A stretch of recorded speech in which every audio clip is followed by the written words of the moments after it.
एक शांत गांव में हरे भरे खेतों और ऊंचे ऊंचे पेड़ों के बीच एक आदमी रहता था जिसका नाम था विश्वनाथ।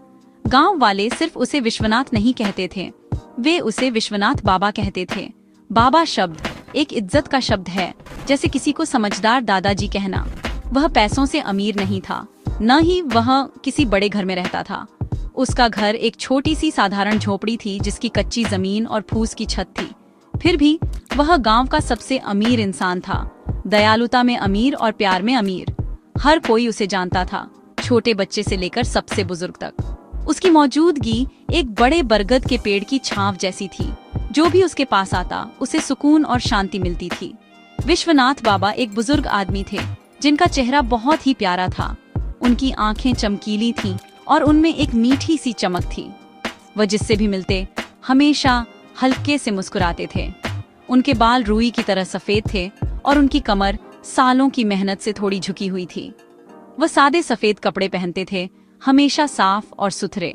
उनके पास ज्यादा कुछ नहीं था, बस खाना पकाने के लिए कुछ बर्तन, सोने के लिए एक चटाई और भगवान पर उनका विश्वास। उनका मानना था कि भगवान हर जगह हैं, बहती नदी में, चहकती चिड़ियों में और सबसे जरूरी लोगों के दिलों में। यह सीधा सादा विश्वास ही उनके पूरे जीवन की नींव था, जो उनके हर काम में मार्गदर्शन करता था। जब से वे सुबह उठते थे तब से लेकर रात को सोने तक, उनके दिन सादे थे और एक मीठी ताल पर चलते थे। वह सूरज के आसमान को सुबह के रंगों से रंगने से पहले उठ जाते थे। वह नहाने के लिए नदी तक जाते थे, रास्ते में हर गुजरने वाले को नमस्ते करते थे। उनकी आवाज नरम थी और उनकी नमस्ते हमेशा गर्मजोशी भरी होती थी। नहाने के बाद वह प्रार्थना में समय बिताते थे। अपने लिए कुछ नहीं मांगते थे, बल्कि पूरे गांव की भलाई के लिए प्रार्थना करते थे। वह भगवान को नए दिन के लिए, उस हवा के लिए जो वे सांस लेते थे और उस जीवन के लिए जो उन्हें मिला था, धन्यवाद देते थे। उनकी छोटी सी झोपड़ी सबके लिए खुली थी और लोग जानते थे कि जब भी वे परेशान महसूस करें या बस बात करना चाहें तो वे कभी भी उनसे मिलने आ सकते हैं। गांव सिर्फ एक जगह नहीं थी जहां वह रहते थे, वह उनका परिवार था। वह हर गांव वाले को अपना बच्चा या पोता पोती मानते थे। वह सबका नाम और उनकी कहानियां जानते थे।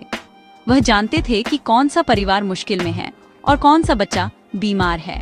वह उनकी खुशियों और दुखों को ऐसे महसूस करते थे जैसे वे उनके अपने हों। इस गहरे रिश्ते ने उन्हें समाज का दिल बना दिया था। जब लोग अच्छाई के बारे में सोचते थे तो वे विश्वनाथ बाबा के बारे में सोचते थे।